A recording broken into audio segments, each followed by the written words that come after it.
con todos, a los que están conectados en este primer ciclo de webinars denominado Nuevos Retos de la Comunicación Digital. Este ciclo de conferencias está organizado por la Secretaría de Comunicación Social de la Presidencia del Consejo de Ministros y el webinar de hoy está a cargo de Sofía Pichigua, quien nos trae la conferencia sobre fact-checking, noticias falsas. Sofía es docente y además es la editora de audiencias y redes sociales de la Agencia Andina y el Diario Oficial del Peruano. Sofía además es magíster en comunicaciones por la Pontificia Universidad Católica del Perú y máster en periodismo digital por la Universidad de Alcalá de España, becada por la Fundación Thomson Reuters y licenciada en periodismo. Sofía investiga en las áreas de redes sociales y fake news, contenido viral, marketing digital y herramientas digitales para la producción de noticias. Y publicó en la revista de comunicación, que está indexada a Scopus, la investigación tipología de los contenidos virales de desinformación durante los primeros meses de emergencia sanitaria por la COVID-19 en el Perú, ¿no? Y además aquí propone pues, una guía de verificación que podría ser aplicada por todos los usuarios que buscan corroborar de alguna manera eficaz la información difundida en Internet. Como les decía, Sofía esta tarde está con nosotros para hablarnos acerca del fact-checking y las noticias falsas. Buenas tardes, Sofía, bienvenida. Muy buenas tardes a todos los que se conectaron ya también a través de la transmisión en vivo. Estamos súper atentos a sus consultas y pues lista para empezar, cuando me comentes. Adelante, por favor. Comparto entonces una presentación para que podamos tener primero un repaso, que sería como adelantarles nuestra agenda. Vamos a tener un repaso de cuáles fueron las acciones específicamente que se desarrollaron y qué es lo que ocurrió a lo largo de estos últimos años, principalmente con el contexto de pandemia. Y luego vamos a revisar algunas estadísticas y también algunas herramientas que pueden sernos de gran utilidad para que podamos reconocer, identificar, verificar contenido. La presentación está desarrollada a modo que tengamos no únicamente esta parte un poco conceptual, sino también algo práctico, así que están súper invitados a dejar consultas o preguntas si es que por allí algo no queda claro, y algunas de estas herramientas las vamos a probar justo en la presentación también, pero otras se las voy a ir dejando como recomendación para que posteriormente la puedan chequear de igual manera, ¿no? En algún momento que tengan un poco más de tiempo. La primera pregunta, digamos, abierta para todos nosotros es ¿por qué no deberíamos confiar en cualquier publicación que aparece en redes sociales?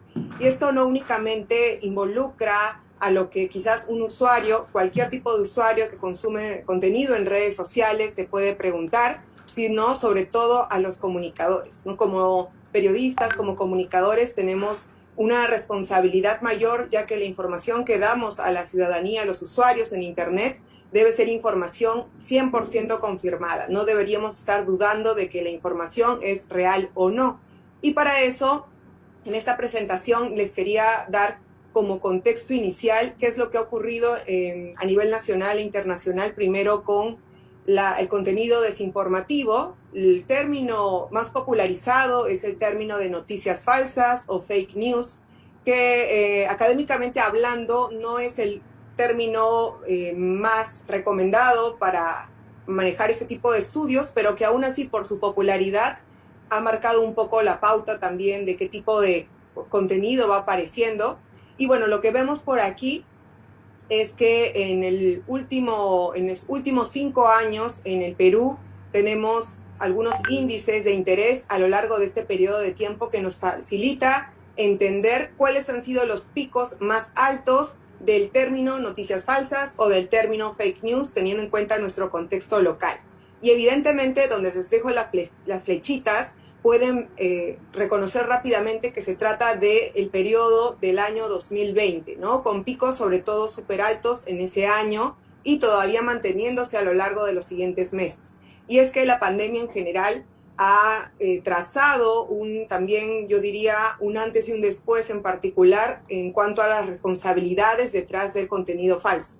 Y las noticias falsas en particular ganaron esta notoriedad a raíz de este contexto de emergencia sanitaria, pero paralelamente nosotros vivíamos también en el Perú un contexto electoral con miras al 2021 y de hecho ahora, siguiendo la pandemia y siguiendo por supuesto el contexto electoral, nos queda la responsabilidad aún mucho más, el desafío también de nuestro lado de enfrentarnos a este tipo de contenido, ¿no? Ya que la información abunda y la misma OMS declaró incluso que la pandemia era acompañada de una infodemia, debido a que se trataba de un ruido informativo, una muy amplia cantidad de contenido de la cual no se podría confirmar su veracidad y de la cual finalmente podía convertirse en riesgos para el usuario, ya que la desinformación no únicamente podría contribuir a que una persona quizás se sienta confundida sobre una situación, sino también eventualmente a que tome malas decisiones, ¿no? Hemos visto esto con personas que quizás aún o eventualmente en su momento no querían, por ejemplo, tomar las medidas de prevención necesarias para el tema de la pandemia, por ejemplo, usar cubrebocas o quizás ir a vacunarse, etcétera. Y lo mismo con cualquier otro tipo de contenido, no únicamente el tema de pandemia. La desinformación puede llevar a tomar malas decisiones de la gente, de las personas, y eventualmente incluso poner su salud en riesgo si es que nos especificamos con el contexto de la emergencia sanitaria. Entonces vemos casos no únicamente a nivel nacional, sino también a nivel internacional, que han destacado cómo es que el contenido falso se ha presentado. Y con el contexto pandemia en particular, hay muchas investigaciones a nivel nacional e internacional sobre el tema. Por ejemplo, hace pocos meses, en mayo aproximadamente, se compartió un video, circuló de una manera muy irresponsable un video que era titulado como si es que se tratara de un caso zombie en China, ¿no? Ese tipo de contenido que en ocasiones también se muestra de manera muy insensible respecto a la comunidad asiática por todo este contexto. Hacia la izquierda vemos cómo es que este contenido de sitios web totalmente dudosos indicaban de que se trataba de una advertencia, de un riesgo que podría llevarnos mucho más allá de lo que estamos viviendo ahora. Pero en realidad lo que había ocurrido es que ese video que se circulaba era de un residente en Shanghái que había sido enviado a la morgue por error. Entonces el contenido fue transgiversado y como esta información fue finalmente contenido falso, desinformativa al 100%, algunos usuarios incluso las compartieron, las difundieron y quizás en alguno de ustedes lo llegó a ver incluso en redes sociales como TikTok o cualquier otra plataforma. Eso también fue algo que en contexto pandemia también se desarrolló mucho en nuestro país, ¿no? Les voy a comentar más adelantito los resultados de una investigación que yo hice durante la primera cuarentena obligatoria de nuestro país y qué tipo de contenido se estuvo difundiendo, principalmente como contenido falso, desinformativo, y la mayoría de este es contenido relacionado a temas de las restricciones de bioseguridad o de la crisis sanitaria en general, ¿no? Como por ejemplo lo que pudimos destacar y que se pudo revelar de que era información totalmente falsa y que el mismo Ministerio de Salud desmintió para evitar que se siguiera compartiendo este falso comunicado, ¿no? Uno de los tipos de contenido falso que se extendió a lo largo de esta primera etapa, sobre todo de cuarentena obligatoria. No escapamos entonces de que en nuestro contexto, tanto nacional como internacional, tengamos contenido falso, noticias falsas, fake news o desinformación. Cualquiera de estos términos son útiles para que ustedes puedan explorar mucho más el contexto del cual estamos hablando hoy. Y ahora, si bien yo les estoy recomendando que tengan en consideración sobre todo los dos últimos términos, ya que los dos primeros tienen todavía discusiones al nivel académico de su uso, creo que les puede ser de gran interés también conocer cómo es que se ha convertido en un tema que se ha vuelto una responsabilidad que va mucho más allá de que nuestra labor informativa como comunicadores deba pasar por un proceso de verificación, sino que además de pasar un proceso de verificación y de informar con la información correcta, también ahora nuestra labor, con mucho más énfasis en los últimos años, es de aclarar y combatir la desinformación en Internet, en redes sociales especialmente. Y una razón detrás de ello es que los usuarios de nuestro país se informan cada vez más desde redes sociales. Este último estudio del Digital News Report del Instituto Reuters nos revela que las redes sociales no únicamente son utilizadas para cualquier tipo de fin, como por ejemplo el entretenimiento, sino, y ahora más, para las noticias, ¿no? En los últimos 2 años, este mismo reporte ha revelado que plataformas como por ejemplo Facebook o WhatsApp se convirtieron entre las más consumidas por los usuarios peruanos para noticias, para contenido noticioso. Y en particular hay otro estudio también de Kaspersky que indica que el 61% de los usuarios de Internet de nuestro país aumentaron el consumo de noticias durante pandemia. Entonces estamos sumando factores que básicamente nos indican que los usuarios están confiando en las redes sociales para informarse. Y los medios de comunicación tenemos allí mucho trabajo que hacer para estar dentro de ese espacio, ¿no?, de informativo, y al mismo tiempo advertir de los contenidos desinformativos que podríamos tener. Entonces, ¿cómo es que se ha estado trabajando, no únicamente a nivel local, sino internacional, para luchar contra la desinformación? Un punto bastante claro, teniendo en cuenta el contexto de pandemia, ha sido ese refuerzo bastante importante de las labores de fact-checking, ¿no? Un trabajo de verificación de contenido después de que se ha hallado información dudosa o de una procedencia no confiable o engañosa eventualmente. En nuestro país hay una serie de medios de comunicación y también algunas instituciones independientes que se dedican a la verificación de contenido, al fact-checking de una manera exclusiva. Pero al mismo tiempo hemos podido ver cómo es que las instituciones públicas han introducido también este tipo de labor dentro de su quehacer informativo. Es decir, no únicamente compartir notas de prensa o la labor o actividades de las instituciones públicas diariamente, sino al mismo tiempo desmentir publicaciones engañosas o eventualmente contenido que no está siendo preciso con la información, contenido falso básicamente. Entonces, en el contexto de pandemia tenemos, por ejemplo, la labor de los ministerios. De hecho, en mi investigación pude recoger información de todos los ministerios, tanto en Facebook como en Twitter, y en particular también de instituciones relacionadas al sector salud, como por ejemplo la OMS y también salud y otras instituciones del sector salud, y por supuesto que agrupan a los ministerios como la PCM misma.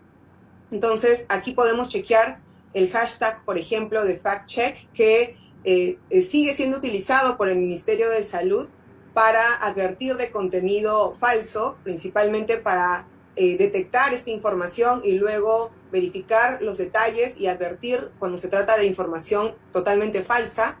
Y luego, en contexto electoral, tenemos también el Jurado Nacional de Elecciones y la OMPE manteniendo activas sus campañas con los hashtags de JN Fact-Checking y el OMPE Chequea, que se mantienen activas teniendo en cuenta también nuestro momento electoral de octubre, con miras a octubre, pero en particular, según las cifras de la OMPE, en el proceso electoral de 2021 hubo 226 respuestas sobre información engañosa en redes sociales, no únicamente Twitter, no únicamente Facebook, sino también se extendió a otras plataformas eventualmente. Entonces, estamos hablando de una labor que se ha sumado a la labor informativa de las oficinas de imagen, de comunicación, y que por supuesto involucra por completo a los comunicadores, aunque no ahorita específicamente no estén trabajando en medios de comunicación o no estén trabajando específicamente en instituciones con oficinas de comunicaciones. Porque nuestra labor como comunicadores dentro de un espacio digital, dentro de medios digitales, también nos lleva a mantener nuestra credibilidad como periodistas, como comunicadores, y por lo tanto, cualquier retweet que hagamos o cualquier post que le hagamos compartir o incluso en una story que compartamos es una forma de confirmar que ese contenido ha sido verificado previamente por nosotros o que estamos de acuerdo con el contenido de alguna manera. Entonces, es por ello que, como se asume esto y los ciudadanos lo pueden asumir, nosotros tenemos que ser responsables con mucho más razón al momento de decidir compartir un contenido o no. Estas iniciativas en particular del MINSA, la iniciativa del Jurado Nacional de Elecciones y la OMPE me parecieron bastante acertadas, medios de comunicación como la Agencia Andina y el Peruano, nosotros le damos seguimiento, le damos cobertura a esta labor y pueden encontrar esa información pues, en las secciones respectivas, ¿no? En locales, en política, eventualmente con el contexto electoral. Además, los medios de comunicación también han extendido sus espacios, sus áreas especializadas en fact-checking.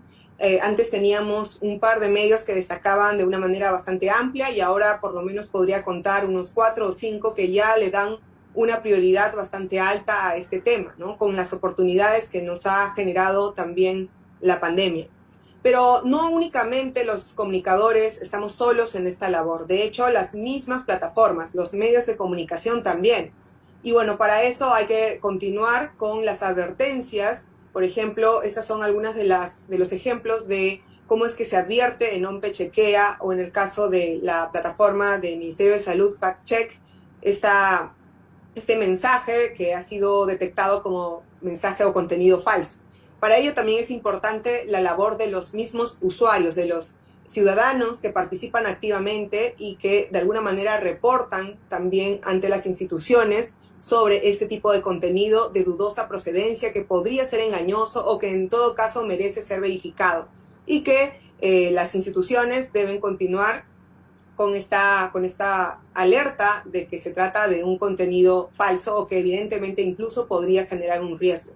Así como hablábamos de que el riesgo podría llevar a la confusión, a toma de decisiones incorrectas o eventualmente el riesgo de salud en términos de noticias falsas o de contenido falso que se halla en redes sociales o en internet, también podemos hablar de riesgos de la seguridad digital. Estamos, por ejemplo, ante el caso de cómo es que la OMPE estuvo advirtiendo de una modalidad de estafa a través del phishing, que es la clonación de páginas o de servicios o de cualquier tipo de plataforma para tratar de recabar información del usuario que luego pueda ser usada de manera ilegal para, por ejemplo, transacciones económicas, virtuales o para incluso suplantación de identidad, etc. Entonces, no únicamente estamos hablando de riesgos que podría ser compartir un post falso y bueno, mis amigos me harán bullying o algo así, nada más, sino que estamos hablando de que podría haber incluso pérdidas económicas. Y de hecho, el tema del bono económico y algunos otros temas relacionados a este fueron de los más compartidos como contenido falso y que fueron más advertidos por las instituciones públicas durante la primera parte de la cuarentena obligatoria, como en un ratito les voy a compartir. A esta labor de las instituciones públicas y de las instituciones privadas como los medios de comunicación, vamos a sumar lo que desarrollaron y actuaron las instituciones internacionales, los organismos o compañías internacionales. Principalmente me refiero, por ejemplo, a las plataformas como las redes sociales, Facebook, Instagram, anunciaron de que se iba a sancionar a las páginas, a los grupos, a los creadores de contenido que compartían información calificada como contenido falso.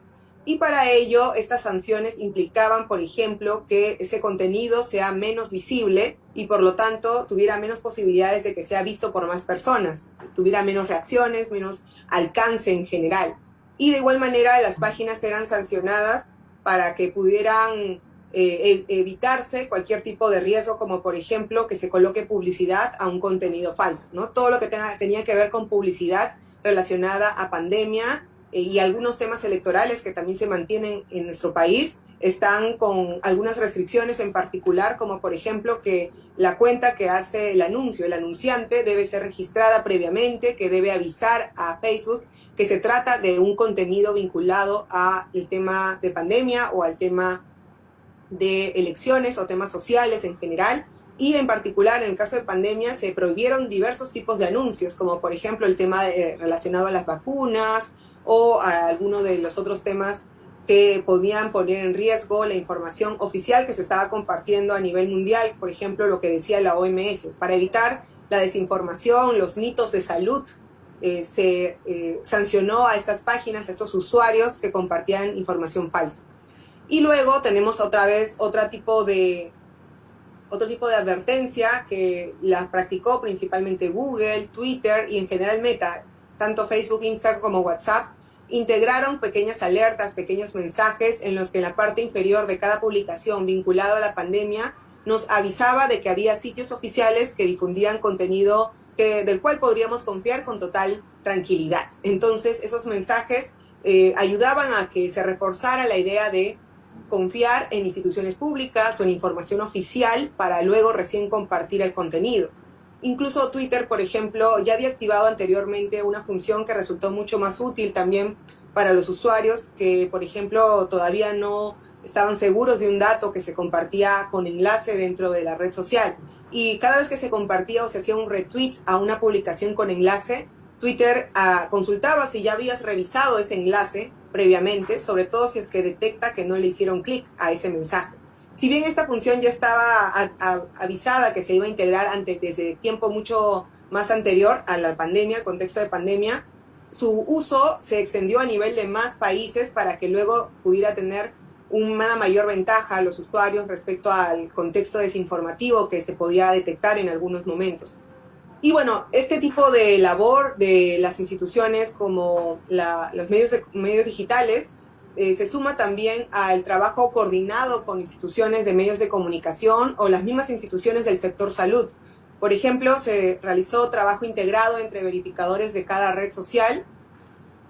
Las redes sociales como Facebook tiene un equipo de verificadores de contenido que trabaja de manera paralela a la labor de los que también forman parte de los equipos de verificación de medios de comunicación. Y, por ejemplo, agencias como AFP tiene servicios que son parte del servicio de verificación de Facebook, y de esta manera también nos avisa cuando un contenido publicado en la red social es contenido falso.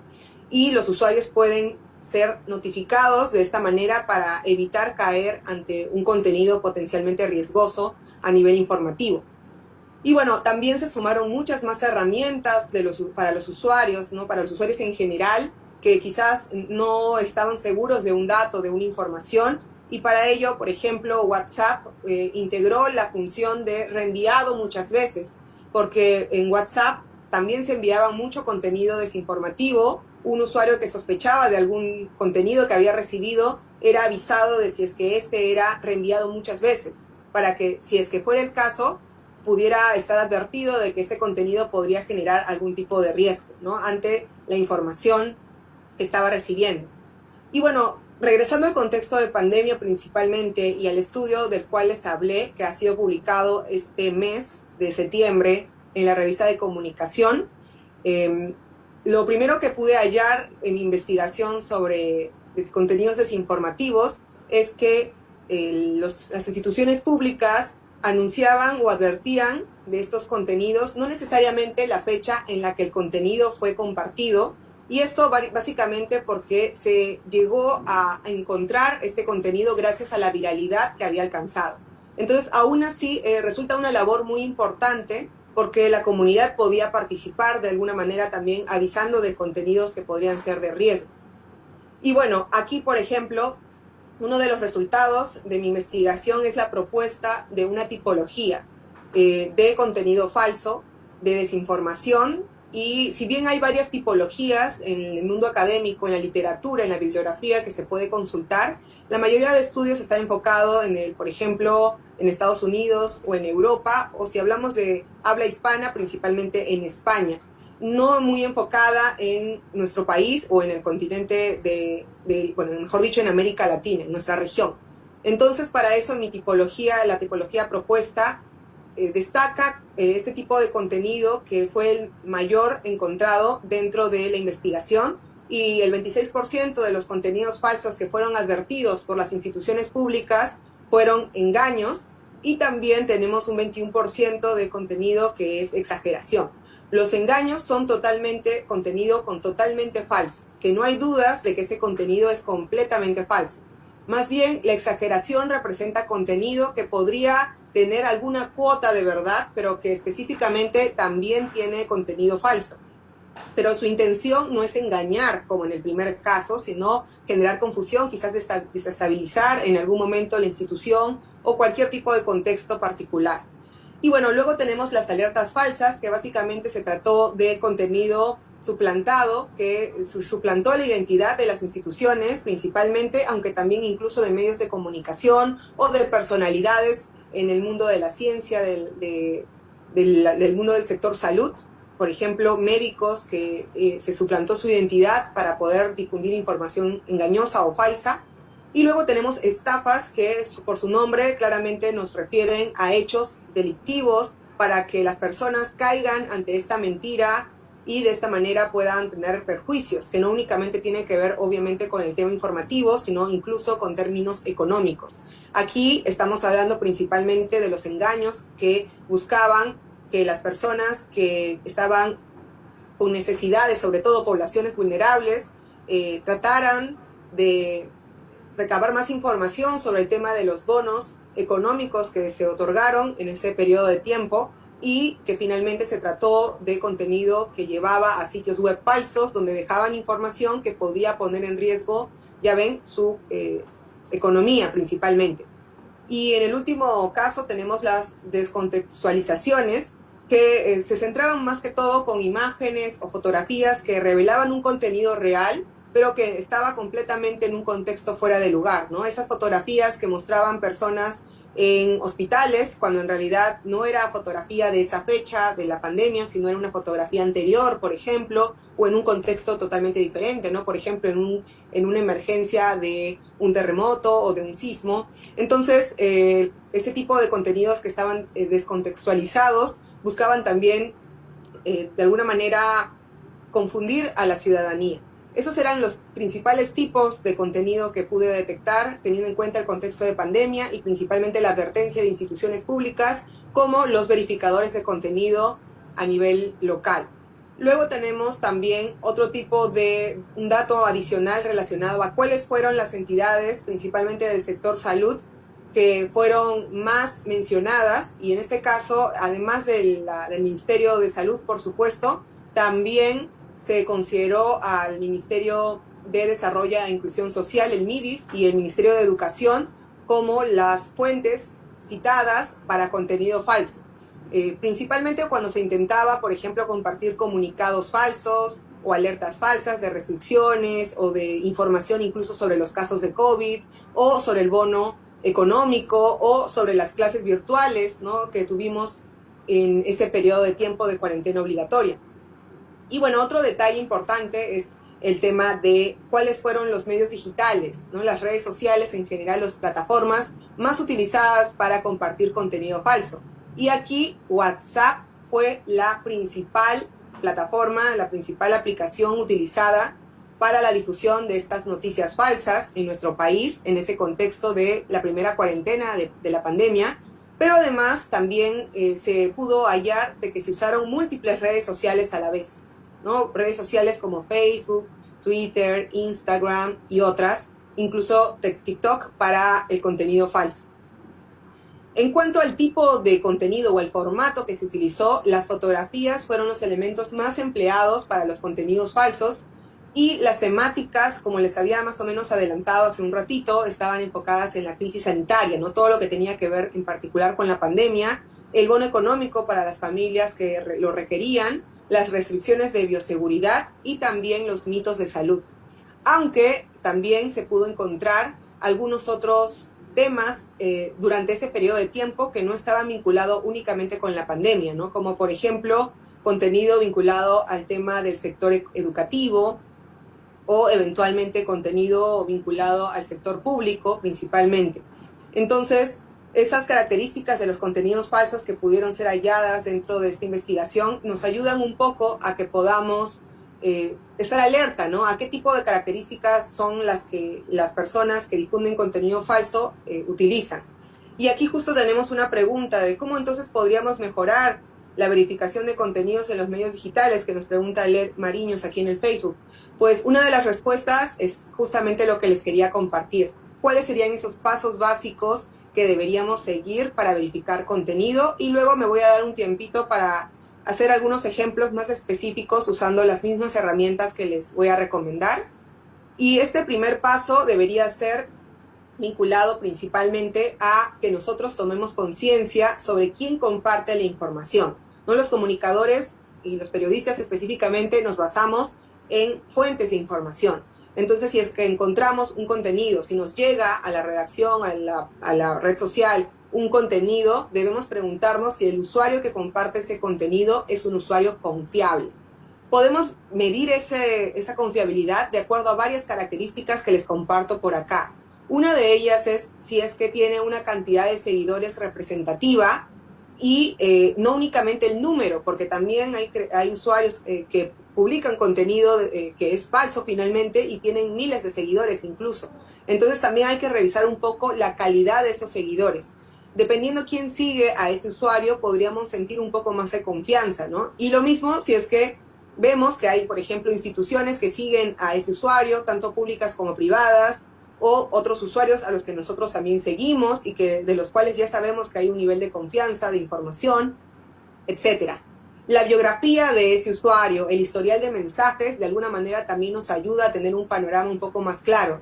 Si vemos que el usuario comparte contenido de un tema X, pero nunca anteriormente, por lo menos en el último mes, última semana, ha hablado de ese tema o de temas similares, podríamos sospechar un poco más del usuario.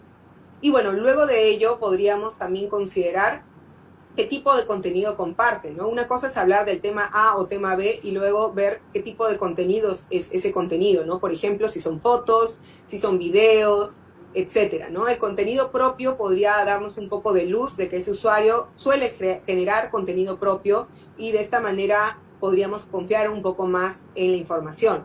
La antigüedad de la cuenta o de la página que encontremos y de la cual queremos tratar de averiguar un poco más sobre su confiabilidad podría también ser bastante útil de analizar, ¿no? Por ejemplo, si es una cuenta reciente, una cuenta de pocos meses o de días incluso, probablemente vamos a sospechar aún más de ese usuario, de esa cuenta o de esa página o de ese grupo.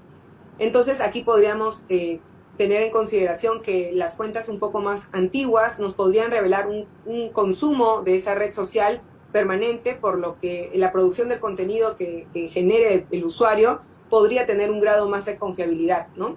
Pero igual, este es el paso número 1. El paso número 2, en esta primera parte, para averiguar el tema de la confiabilidad del usuario, podría ser incluso contactarnos con ese propio usuario, ¿no? Mandarle un mensaje privado, enviarle un mensaje público solicitando quizás una pequeña entrevista o tratando de hacerle preguntas de manera pública para confirmar si alguno de estos datos puede ser corroborado adicionalmente a la información que él comparte.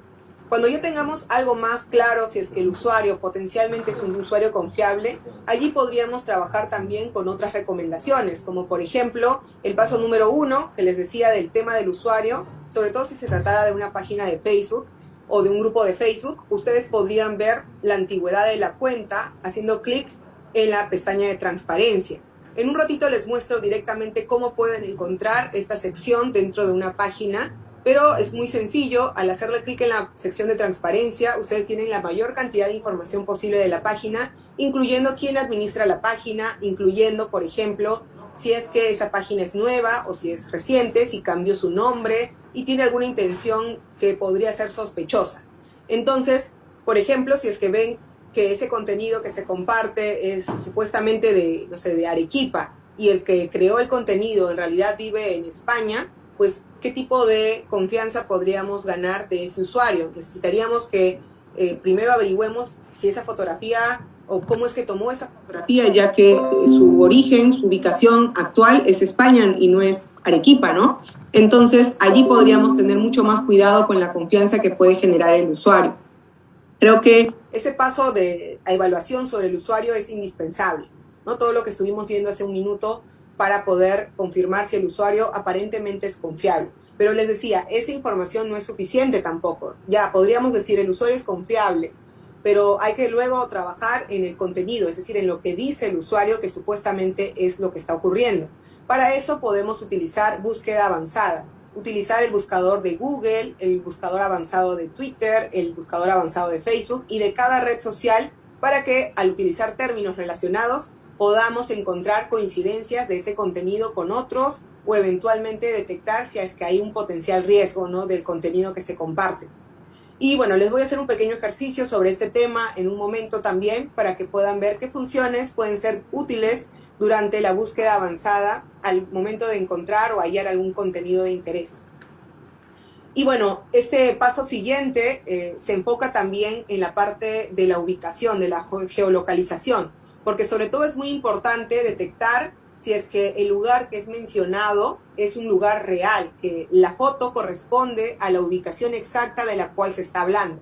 Y para eso hay muchas herramientas realmente que nos podrían dar un poco de ayuda para eso, ¿no? Pero antes de pasar a las herramientas que pueden usar, por ejemplo, miren la foto de la derecha.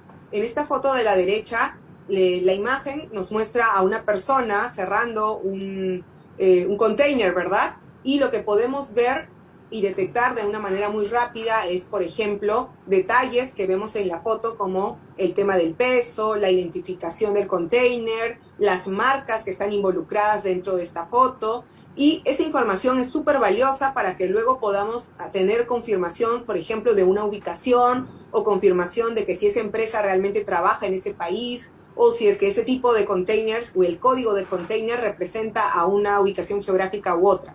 Entonces, básicamente lo que les digo es que este paso 3 implica observar el contenido al máximo, sobre todo si se trata de contenido visual o audiovisual, prestar mucha atención a lo que la imagen nos revela, mucho más allá de la información textual que acompaña la imagen o el video eventualmente. Entonces chequen los detalles, como por ejemplo los colores que hay, las imágenes que encontramos, los logos, las ubicaciones, por allí quizás aparezca una dirección o algún detalle que nos pueda ayudar a ubicarnos dentro de un mapa. Y ya cuando estén más o menos seguros o atentos a la ubicación, podrían apuntar al uso de los mapas justamente, ¿no? Y la variedad de mapas que ustedes requieran realmente.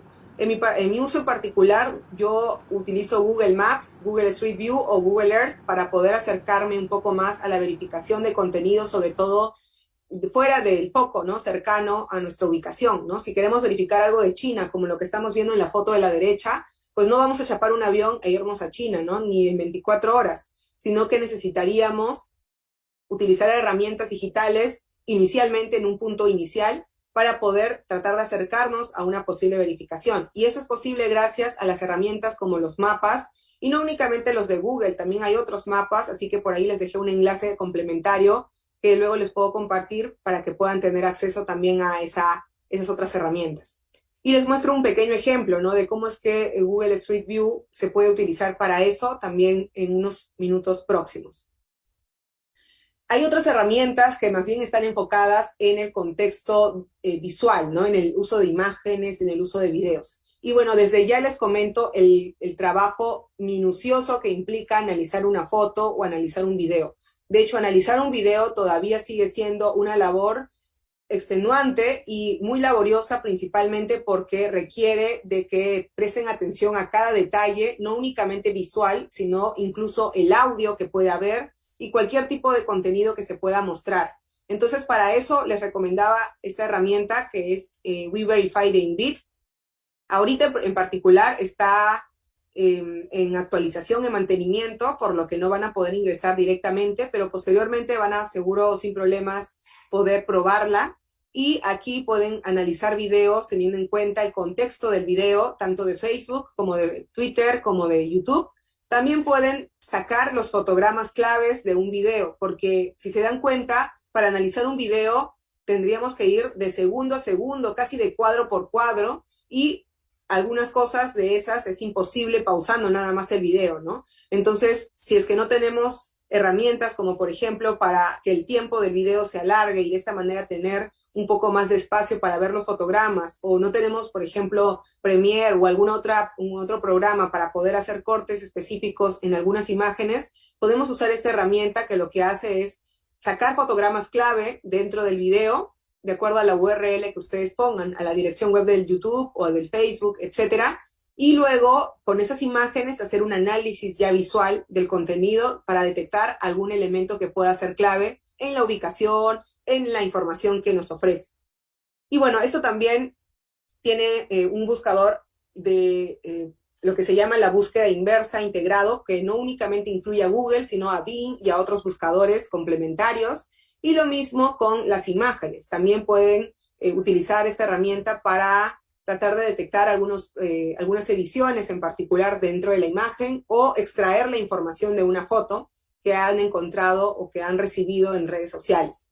Entonces, esta herramienta se complementa mucho también con esta otra, que son herramientas muy útiles, como por ejemplo para ver la dimensión de la expansión de ese contenido. Si ustedes, en lugar de detectar un post con una foto en una red social, detectan más bien una publicación en un sitio web de dudosa procedencia, un sitio web del cual ustedes ni siquiera sabían de su existencia, pueden utilizar una extensión gratuita de CrowdTangle en la que ustedes pueden ver qué tipo de interacciones y referencias tiene ese sitio web, ¿no? Si es que se ha compartido en redes sociales, en qué redes sociales se ha compartido, qué día se fue compartido y además cuántas interacciones generó ese contenido.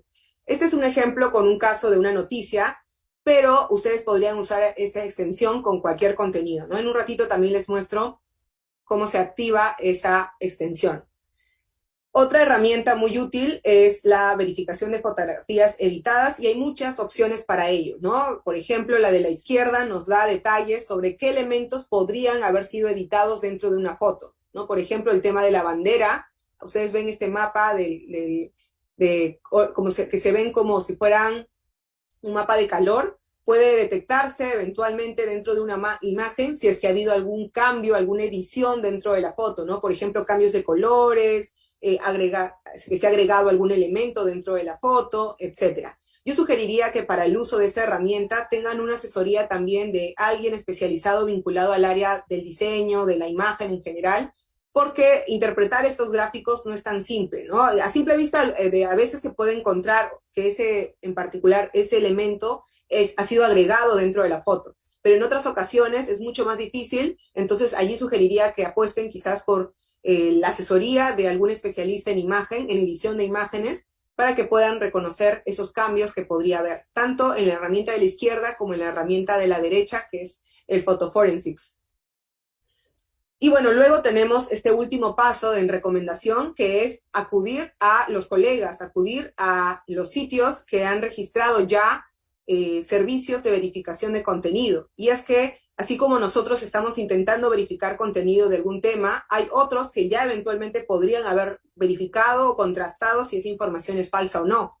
Y bueno, para ello tenemos un buscador de Google, que es el Google Fact Checker Tool, y también tenemos otras fuentes, ¿no? Otros verificadores como el de Facebook, ¿no? ¿Se acuerdan que les contaba que Facebook tiene sus propios verificadores? Cuando encontrara un contenido potencialmente falso, aparecería una advertencia como la que ven en pantalla hacia la izquierda. Información falsa, verificado por verificadores de datos independientes. Y de esta manera pueden ustedes observar el motivo, las razones en las que por qué se hizo esa advertencia. Y bueno, por supuesto, podrían estar mucho más seguros de que ese contenido no es confiable y que podrían ustedes también contribuir con la alerta de esta información falsa.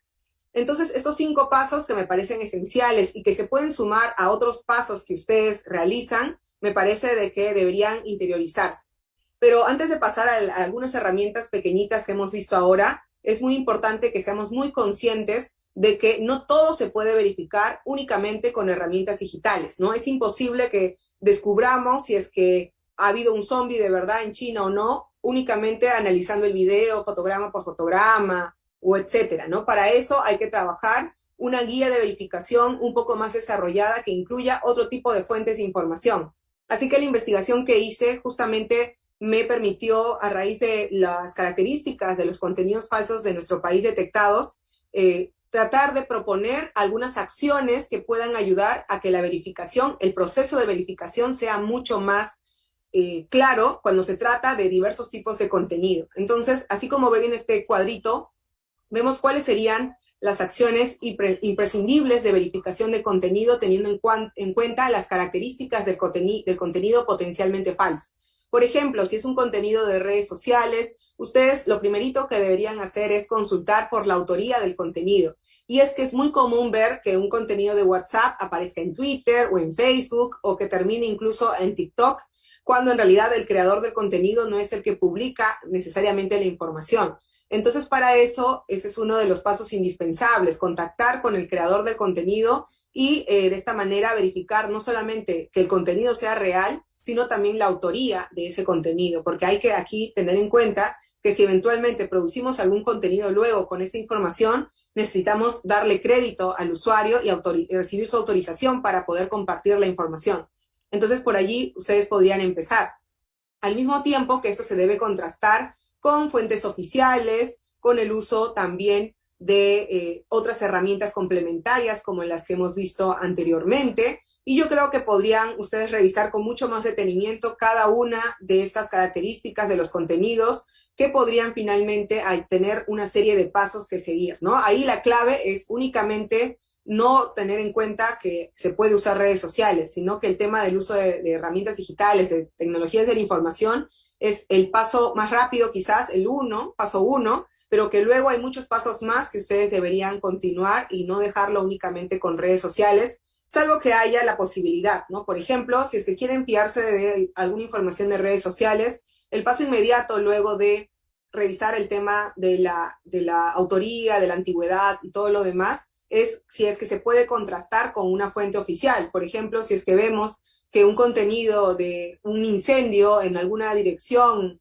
por ejemplo, se puede contrastar con herramientas digitales porque resulta que esa foto revela que la avenida sí existe, que la avenida sí corresponde con ese distrito, con esa provincia, con esa región, pero lo que faltaría en todo caso es confirmar con fuentes oficiales si de verdad ha habido un incendio, ¿no? Y para eso pueden buscar más contenido, podrían también ir a la página web oficial de los bomberos, donde se registran las emergencias, podrían ir con la municipalidad para verificar si hay alguna advertencia, o con el serenazgo del distrito, y etcétera. Entonces, yo les sugiero tomar en cuenta quizás alguna de estas recomendaciones complementarias que les puede ser también el trabajo mucho más fácil cuando se trata de verificación de información.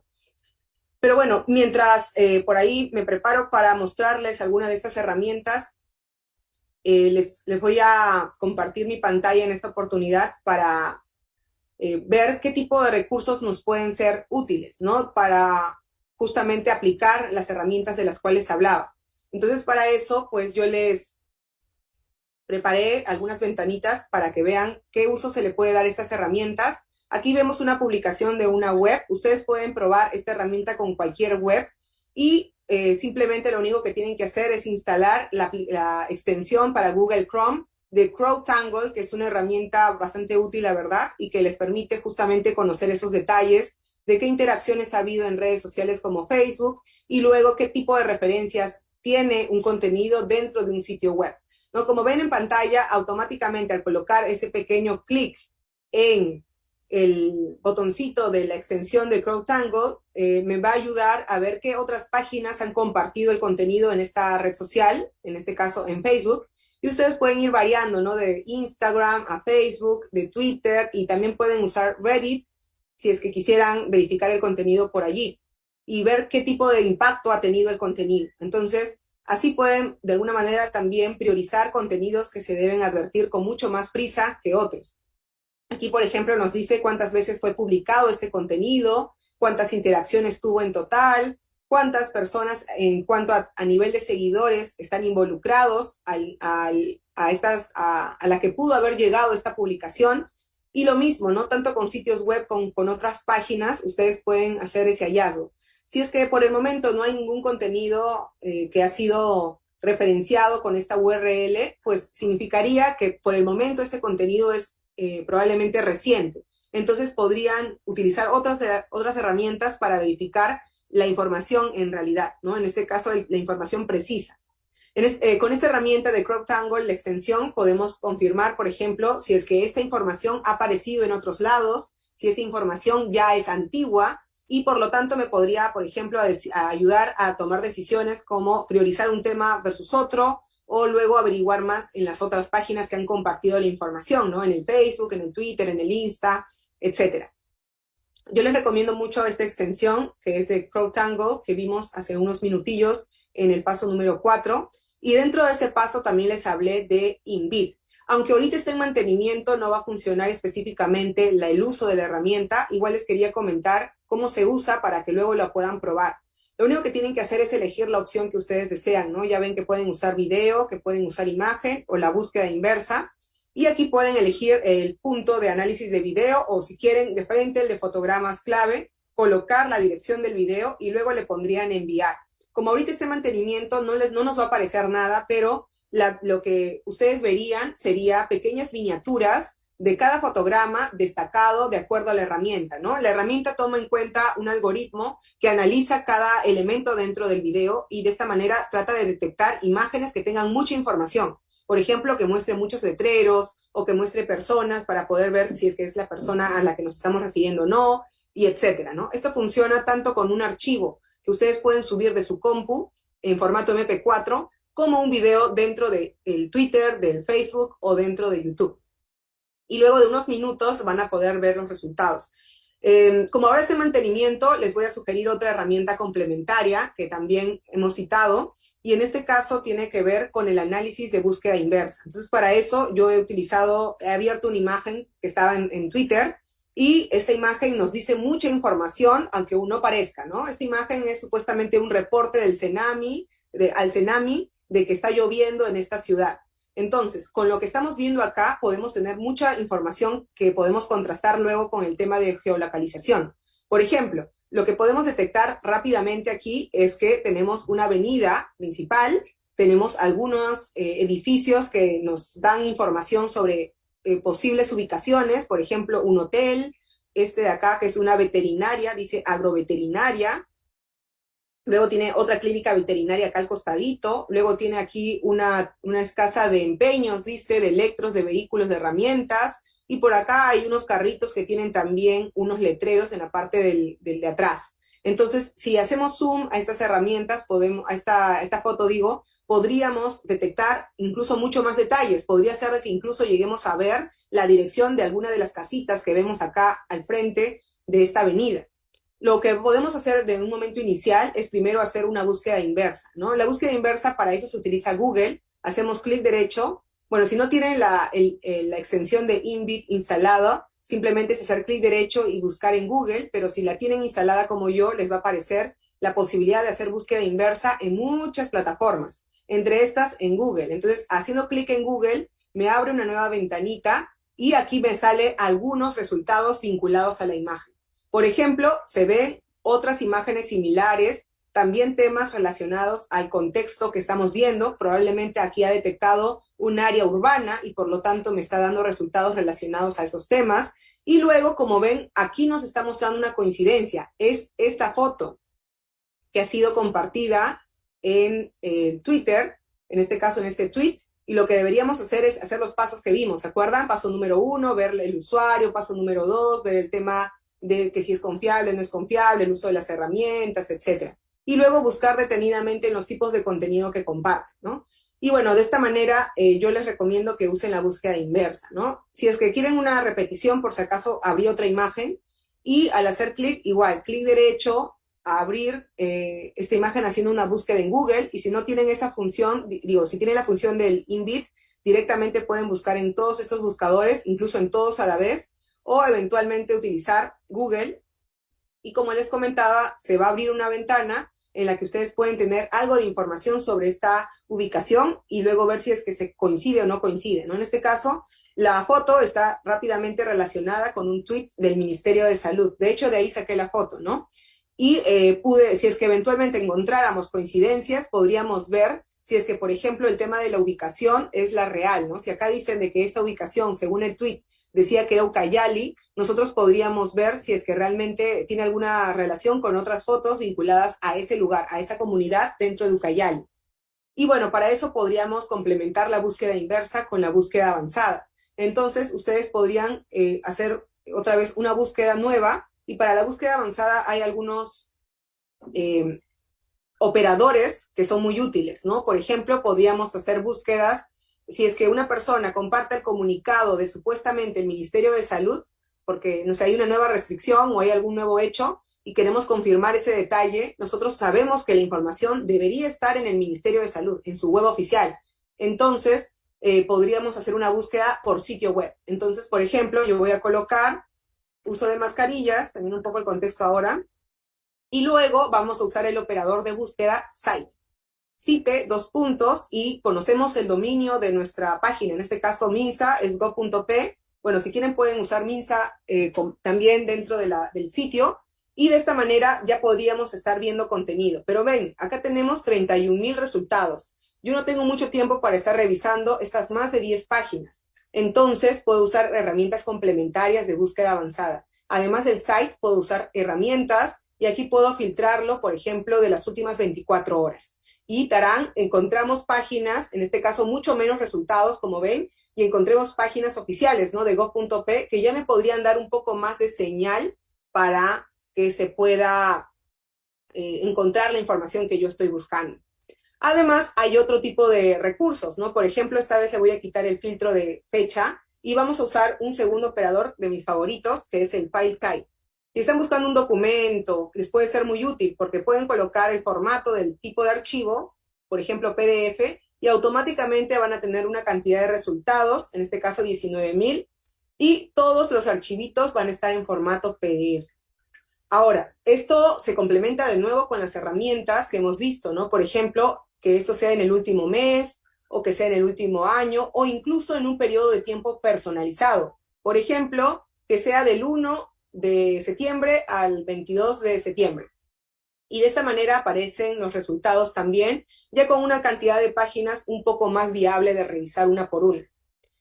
Entonces, la búsqueda avanzada y la búsqueda inversa dentro de Google puede ser bastante útil, ¿no? Si utilizan la extensión de InVid, que la pueden encontrar con este nombre, la van a poder instalar, se va a poder ver dentro de su propio navegador y luego usar la búsqueda avanzada con cualquier fotografía haciendo clic derecho y usando la extensión de Chrome. O simplemente haciendo clic derecho y después buscar imagen en Google para que puedan ver estas coincidencias, ¿no? Estas coincidencias me van a ayudar principalmente para dos cosas. Uno, para ver si de verdad hay imágenes similares, y esto me ayudaría a ver si, por ejemplo, hay una antigüedad definida de la imagen, ¿no? Si es que yo encontrara una foto muy, muy igual, yo podría ver si es que esa foto realmente es actual o no. Y dos, para la autoría, porque si yo veo que esta foto la publicó un usuario y luego la vemos nuevamente en otro contenido, en otro tweet, por ejemplo, o en otro post de Facebook, entonces significaría que ni el usuario que compartió necesariamente es el usuario real, podría ser quizás otro el autor de ese contenido. Entonces, por eso nos puede servir mucho la búsqueda avanzada y la búsqueda de imagen inversa para ver antigüedad y para ver si el usuario es el autor real de esas herramientas. Y bueno, aquí les quería cerrar esta presentación con dos herramientas más. ¿Se acuerdan que les decía que el uso de las imágenes puede tener puede revelar las imágenes que encontramos en internet, algún detalle? Esta herramienta se llama Photoforensics y es una de tantas herramientas, ¿no? De hecho, el propio InVid nos sugiere algunas herramientas más, como Magnifier o Forensic también, y OCR, pero bueno, yo les sugiero esta porque es de la que suelo utilizar. Nos dice, por ejemplo, qué píxeles podrían estar siendo escondidos, ocultos, ¿no? Aquí no hay píxeles ocultos, la foto es la foto real, nos está diciendo prácticamente. Esa es tal cual la foto como salió de la cámara o como salió del celular. Si vemos otros detallitos por acá, podemos ver también algunos datos que quizás nos confundan un poco, que no podamos definitivamente entender, pero hay un pequeño directorio de qué significa cada uno de estos pequeños resultados. Y yo les decía de que para el uso de este tipo de herramientas sugeriría que también tengan cerca a un diseñador, algún ilustrador o editor de imágenes con herramientas digitales que puede tener mucho más cercanía con el uso de este lenguaje, ¿no? De si es que algún contenido es eventualmente editado o no. Acá básicamente lo que ha ocurrido es que le han dado un poquito de brillo a la foto y ya, ¿no? Que no hay ningún píxel editado, que no hay ninguna otra señal de que la imagen haya sido vulnerada. Pero bueno, la herramienta nos podría justamente ayudar y confirmar esos detalles. Y bueno, además de esta herramienta para fotos, y bueno, lo que les comentaba del InVid para videos, también les decía por el tema de la ubicación que podríamos usar Google Maps, ¿no? Por ejemplo, tenemos un ejemplo de la Plaza de Armas de Cusco, ¿no? Si yo entro a Google Maps y luego entro a la Plaza de Armas de Cusco, puedo rápidamente encontrar este tipo de recursos que se llama imágenes en 360 grados y bueno, el Street View. Y yo hasta puedo hacer pequeñas visitas virtuales a la ciudad de Cusco. Como ven, estoy caminando ahorita de manera virtual por la plaza y ustedes pueden de igual manera hacer esas verificaciones. Si es que encuentran, así como en el caso de acá, una foto como esta, podrían hacer de igual manera algunos detalles, ¿no? Primero recuerden, voy a estar mi mapita, primero recuerden que pueden activar Street View en algunos casos, no en todos. Entonces voy a regresar a mi búsqueda normal para que vean. Esta es la búsqueda normal de Google Maps. Y para los que quieran ver Street View, solamente hacia la izquierda bajan un poquito y luego hacia la derecha, en donde dice fotos, le hacen clic a la flechita, van avanzando y encuentran la opción de Street View. Y de esta manera pueden continuar su navegación virtual usando la herramienta de Google. Pero bueno, vamos a hacer un pequeño ejemplo complementario con esta imagen, ¿no? Esta imagen nos muestra datos que podrían ser útiles. Por ejemplo, me dice agroveterinaria, hotel, Nikkei, ¿no? Entonces podríamos hacer búsquedas de esos nombres, ¿verdad? Que me dan nombres propios para poder encontrar quizás algo de la ubicación. Aquí tenemos Hotel Nikkei Salaberry, por ejemplo, y podríamos ver si es que hay alguna foto. A veces hay, a veces no hay, ojo, o a veces es una foto un poco antigua. Ahorita les voy a explicar cómo detectar si es una foto antigua. Por ejemplo, aquí tenemos que supuestamente este debería ser el Hotel Nikkei, ¿no? Se dan cuenta, por acá debería estar, en esta zona más o menos. Y como ven, ahorita en particular no está el Hotel Nikkei. Lo que tenemos, voy a tratar de que vean la foto, es un letrero del Hotel Nikkei, y aquí, en esta avenida, está la casita nada más, no hay nada más. Este es el segundo piso de lo que sería el Hotel Nikkei. Pero miren lo que tenemos un poquito a la derecha. ¡Tarán! Tenemos la agroveterinaria. ¿Y qué tenemos por acá? Tenemos agroveterinaria también. Entonces podemos confirmar si la ubicación que nos dijeron de esta foto es la real o no. Al menos hasta aquí sabríamos que esa es la ubicación. ¿Cuál es? La cuadra 6 de la avenida Salaberry en Pucallpa, Ucayali. Ya luego nos quedaría verificar qué ha dicho el usuario sobre esta foto, ¿no? Hasta aquí ya sabemos que la ubicación sí es real. Luego podríamos contrastar con otros detallitos, ¿no? Y para eso les sugeriría ver el tema de la fecha.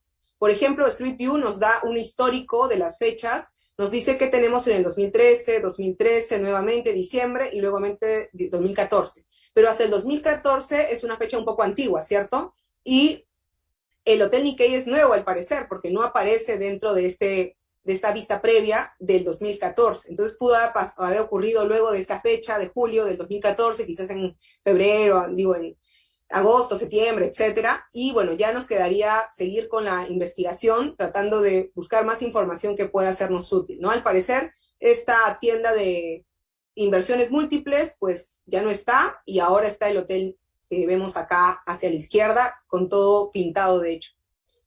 Y bueno, con este pequeño ejemplo ya vemos de que toda la imagen nos puede dar muchos detalles, ¿no? Luego ya podríamos ver si es que más adelantito está el tema del edificio, ¿no? Por ejemplo, acá vemos el edificio, que aquí está una empresa, y en la foto se ve que es otra empresa, ¿no? Y de hecho ya no hay 2 pisos, sino hay como 5 pisos. Entonces, nuevamente la herramienta nos está ayudando a ver un poco, primero, si la ubicación es la real. Y luego, ya saben los siguientes pasos: verificar la foto, utilizar, ver si se ha editado o no se ha editado. Si es que quizás no se ha editado en la ubicación, o sea, los negocios que aparecen, pero quizás se pudo haber editado algún elemento. Entonces eso ya nos ayudaría a tener más detalles aún. Y bueno, de esta manera nuestra labor sería principalmente advertir de los contenidos, ¿no? Por ejemplo, en la Agencia Andina, nosotros mantenemos actualizados desde el 2020 un moment dentro de Twitter para dar a conocer, advertir de los contenidos falsos que las mismas instituciones públicas y privadas han señalado, ¿no? Por ejemplo, los ministerios, por ejemplo, las instituciones del sector salud, incluyendo la OMS, la OPS Perú, etcétera. Y bueno, este momento nos ayuda a agrupar esos contenidos que han sido advertidos como contenido falso, y pues nuestra labor nuevamente es, les reitero, trabajar no únicamente en la difusión de información que obviamente ha sido verificada previamente, sino eventualmente también darle mucho énfasis en la advertencia de contenido falso que está circulando en redes. Entonces, pues esa sería la última reflexión que les podría compartir. Creo que tenemos algunas preguntas, ¿verdad? Muchas gracias, Sofía, muy interesante. Sí, tenemos aquí algunas preguntas. Nos dicen, muy interesantes las herramientas. ¿Hay algún sitio donde estén registradas estas webs y las redes sociales que suelen publicar contenido falso? Sí, la página web que reúne todos este tipo de contenido falso detectado y advertido es la de los buscadores, como el de Google Fact Check que les comenté. Ese buscador de Google es completamente gratuito y solamente reúne información de contenido detectado como falso. Lo pueden googlear si desean, o luego cuando puedan tener acceso a la presentación van a encontrar el enlace, pero lo pueden googlear como Fact Check Explorer de Google, y de esta manera van a encontrar tanto el buscador como las herramientas y algunas otras de las que he compartido que también les pueden ser de gran utilidad. De acuerdo, tenemos acá otra pregunta. Nos dicen, ¿crees que es importante que este tema se regule en nuestro país? Bueno, en realidad está ¿Esta regulado. regulación?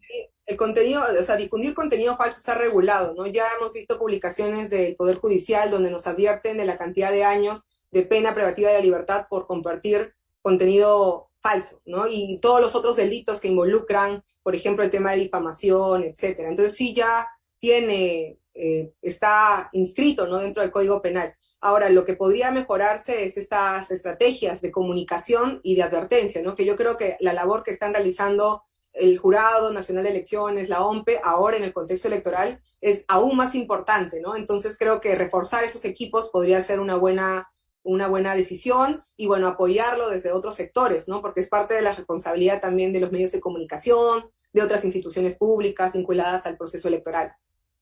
Tenemos una última pregunta, Sofía. Dice, de verificar que hay un contenido falso o información malintencionada, ¿cómo se puede reportar? ¿Qué mecanismo existe para reportarlo ante un organismo sancionador o en redes sociales para que bloqueen estas páginas?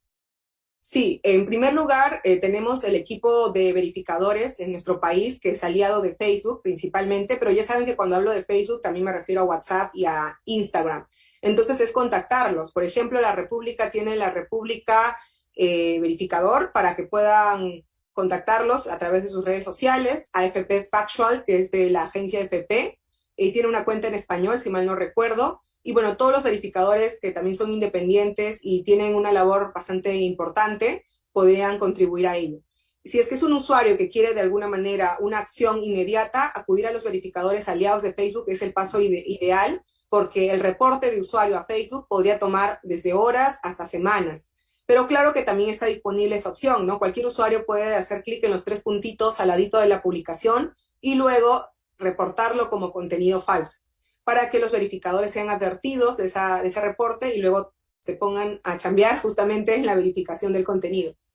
Y bueno, si es que la comunicación con los verificadores mejora, de hecho podría trabajarse mucho más contenido, ¿no? De la comunidad ahí es muy importante, ¿no? Los usuarios que reportan ese tipo de datos, que les llega al WhatsApp un mensaje, que les llega por mensaje de texto eventualmente, y la comunicación con la entidad, con la empresa o con el medio de comunicación, pues es muy importante de mantener. Genial, gracias, Sofía. Hay algunas personas que nos están escribiendo para preguntarnos si tú tienes algún repositorio, alguna web, alguna red social donde tengas esta información que nos has compartido hoy y que los usuarios que nos han visto hoy puedan seguir.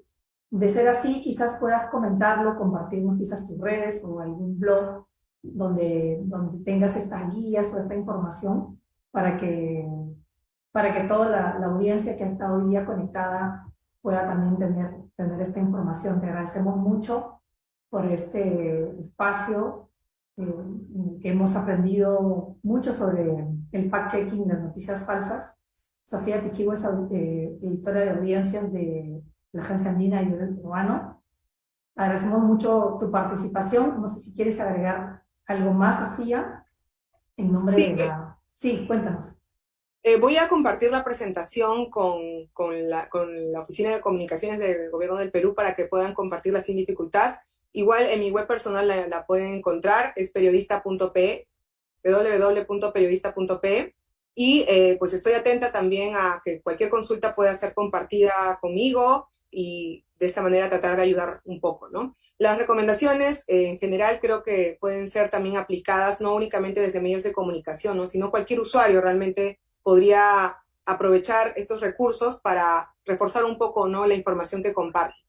Yo creo que la importancia detrás de la difusión de contenido de estos usuarios que consumen y producen información está justamente en la credibilidad que uno debe mantener y con la que debe contar. Entonces, depende de nuestro trabajo, de la difusión de contenido que hagamos verificado para que nuestra credibilidad se mantenga. Y creo que es una responsabilidad y un compromiso que activamente todos nosotros los comunicadores mantenemos, Y bueno, las herramientas digitales afortunadamente contribuyen bastante, pero ya saben, que como les dije, que no es lo único y lo suficiente para poder continuar con esta labor de lucha contra la desinformación. Les dejo en los comentarios de Facebook de la transmisión mi URL para que la puedan revisar luego, pero igual ya saben que van a tener acceso los amigos de la Oficina de Comunicación, están trabajando esto. Y bueno, desde la Agencia Andina y el Diario Oficial El Peruano ya ven que también desde la sección Ciencia y Tecnología tenemos mucha información que contribuye también a la advertencia de contenido y por supuesto al uso de herramientas digitales que puedan ser de gran utilidad para todos, no solamente para comunicadores. Buenísimo, excelente, Sofía, te agradecemos mucho por haber participado en este primer webinar sobre fact-checking y noticias falsas, que como mencionamos al inicio, está dentro de un ciclo de conferencias, Nuevos Retos de la Comunicación Digital, que está organizando la Secretaría de Comunicación Social de la Presidencia del Consejo de Ministros y que se va a transmitir periódicamente dentro del espacio de nuestras redes sociales del Gobierno del Perú de Comunicaciones. Muchísimas gracias nuevamente. Gracias a todas las personas que se han conectado y nos vemos en el siguiente webinar. Buenas tardes.